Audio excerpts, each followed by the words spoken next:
Assalamualaikum warahmatullahi wabarakatuh, Bu ya. Waalaikumsalam warahmatullahi wabarakatuh. Cuman saya tanyakan tentang bagaimana saya sebagai orang tua untuk membekali anak saya. Satu, yang dikhawatirkan dalam benak dan pikiran saya, satu, ketidakbetahan anak saya. Kedua, tentang hati dan pikiran saya sebagai orang tua untuk mendorong rasa ikhlasnya saya, anak saya thalabul ilmi dimanapun. Kadang saya itu merasa khawatir tentang hal-hal lain lah, manusiawi namanya juga. Saya sebagai orang awam, orang lapangan, orang pasar gitu. Jadi kadang-kadang punya pikiran, aduh gimana anak saya gitu. Aduh gimana saya, apa yang harus saya lakukan selama anak saya di pondok. Baik. Mungkin itu Bu ya. Dan kalau boleh saya ingin bertanya yang satu lagi Bu ya. Iya, silakan. Ya, di dalam pandemik ini, di kondisi sekarang ini, sekarang new normal sudah diberlakukan. Masjid-masjid sudah dibuka di saat Jumat. Tapi sekarang saya lihat di lapangan, di masjid itu mengurangi sekali. Saya door to door dari satu ke satu yang lain di lapangan, bahwa dia berkata, saya itu takut walaupun masjid udah dibuka untuk bersolat Jumat ke masjid. Itu gimana hukumnya bagi orang-orang yang udah ada kesempatan, udah dibuka sarananya, masih dia itu nggak mau melakukan sholat Jumat. Mungkin itu Bu ya yang mohon pencerahannya. Assalamualaikum warahmatullahi wabarakatuh. Waalaikumsalam warahmatullahi wabarakatuh. Baik, dipersilakan. Baik, yang pertama adalah Anda sebagai seorang tua, seorang ayah, di saat ingin memondokkan putra atau putrinya, pertama kali Anda husnudzon kepada Allah. Allah yang akan mengurusinya, karena dia di jalan Allah, anak di jalan Allah. Maka yakin Allah yang akan mengurusinya, Allah yang akan memberikan kesenangan di dalam hatinya, dan Allah akan memberikan kebetahan di dalam hatinya. Ini pertama, husnudzon kepada Allah. Jangan dihantui oleh pikiran-pikiran yang macam-macam. Yang pertama. Yang kedua adalah ajarkan kepada putra putri Anda ini untuk pasrah dan patuh kepada guru, karena itulah kunci. Karena ketenangan seorang santri adalah di saat mereka nyaman dengan guru. Nyaman dengan guru. Maka kalau ada seorang tua kadang-kadang membicarakan tentang pesantren atau guru dengan kalimat yang kurang baik, itu sebenarnya yang tercabut adalah rasa senangnya seorang anak. Jadi motivasi mereka agar senang bahwasanya ini adalah taman surga, dibanggakan oleh Nabi. Kemudian kita sampaikan bahwasanya manfaatnya sangat besar. Lihat, nggak ada gangguan. Kalau di luar bagaimana keadaannya, masya Allah. Di luar luar biasa, di dalam pondok aman, kamu dijaga dan seterusnya. Kemudian yang ketiga adalah sebagai seorang tua ini kunci yang luar biasa utama, tapi sering dilupakan juga. Pasrah orang tua kepada pesantren. Sebab dan selama ini yang terjadi memang kalau ada orang tua sudah mulai bikin aneh-aneh, itu tiba-tiba saja ini dalam kenyataannya yang tercabut adalah rasa betahnya sang anak. Padahal dalam hitungan para asatid, anak ini adalah anak yang baik, prestasi juga bagus, senang, bahkan dibincangkan di kalangan asatid akan diprogramkan yang lebih besar lagi dalam pendidikannya.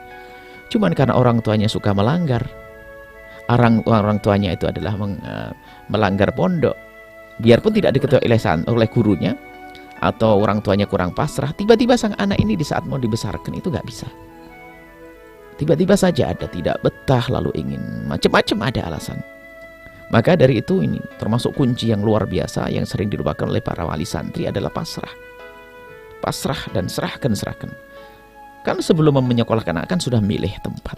Nah, ini makanya nanti dalam memondokkan anak itu jangan hanya browsing di internet, kita harus tahu di mana anak kita belajar, lingkungannya aman atau tidak, baik atau tidak, baru setelah itu kita masukkan dan kita pasrah.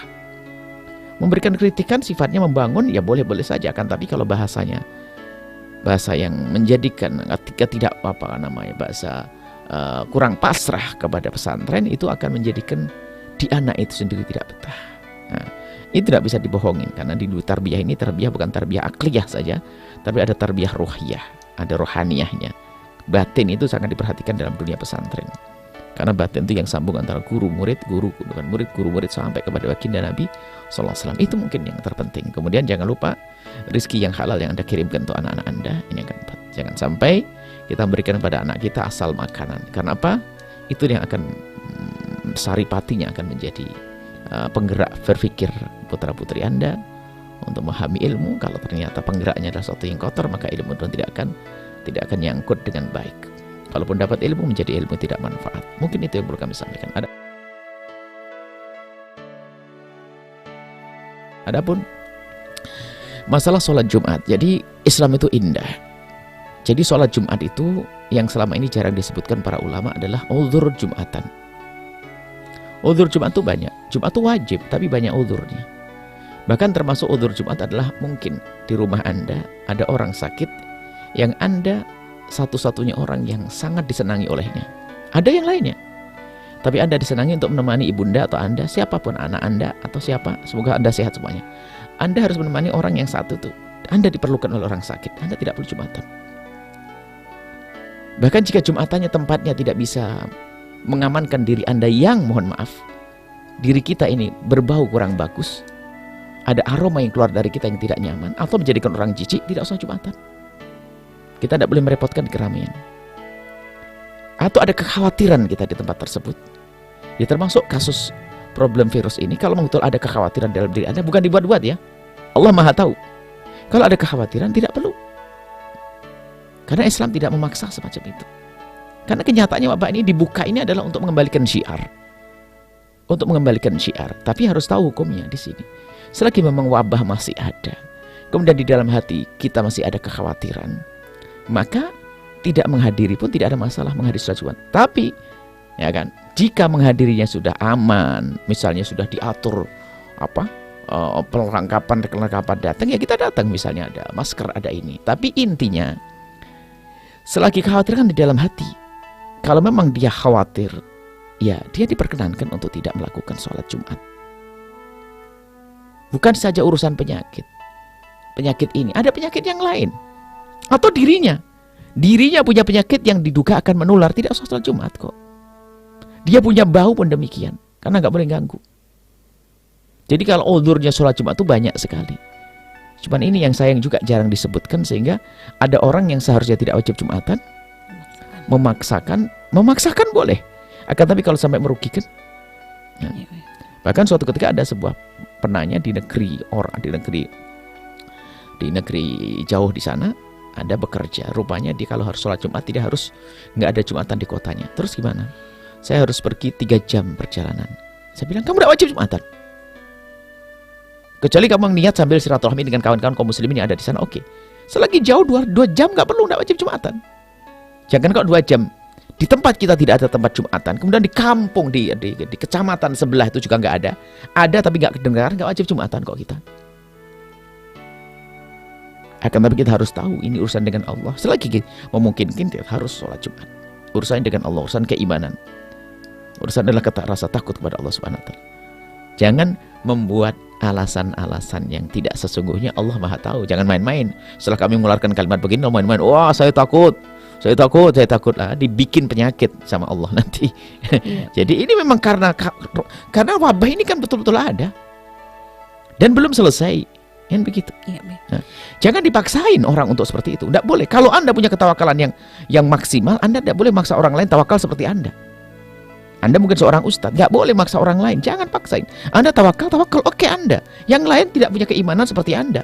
Anda sudah di puncaknya, tapi orang lain belum. Seperti itu. Ya, Bu ya. Dan mungkin kekhawatiran Bu ya, karena walaupun memang sudah diberlakukan new normal gitu, tapi ternyata di berita tingkat penularannya tuh masih sangat tinggi banget gitu Bu ya. Itu menjadikan orang menjadi merasa takut gitu Bu ya. Tapi Bu ya, kalau misal nih, kalau sudah misalnya ke masjidnya masih takut gitu Bu ya. Tapi kadang kita ada kebutuhan misalnya untuk belanja ke supermarket atau apa kayak gitu ya. Ya, misalnya walaupun memang sama-sama memang ada kebutuhan. Supermarket dengan masjid berbeda. Kalau supermarket bisa menghindar dari orang. Kalau masjid jajar sholat. Kecuali masjid diatur cara sholatnya. Kalau sudah duduk nggak bisa di masjid. Sangat beda, justru malah ini harus dibedakan. Itu Kalau ya. kita pergi ke pasar, itu kalau ada keramaian kita bisa minggir. minggir. Dan kita nggak bisa masuk. Nggak usah masuk, seperti itu. Iya Bu ya. Jadi walaupun ngeliat orang ini jangan kita menyalahkan Oh, Bu ya. nah, jangan Bu. Ini Islam nggak boleh dipersulit.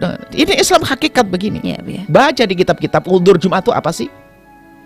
Kita nggak boleh memalsu, mau menjadikan wajib sesuatu yang tidak wajib. Kita sampaikan itu udzur. Tapi kalau ada orang dengan ketawakalannya, dengan keimanan, masya Allah, silakan. Baik. Tapi Bu ya. jangan dipaksa orang lain sama dengan Anda dong.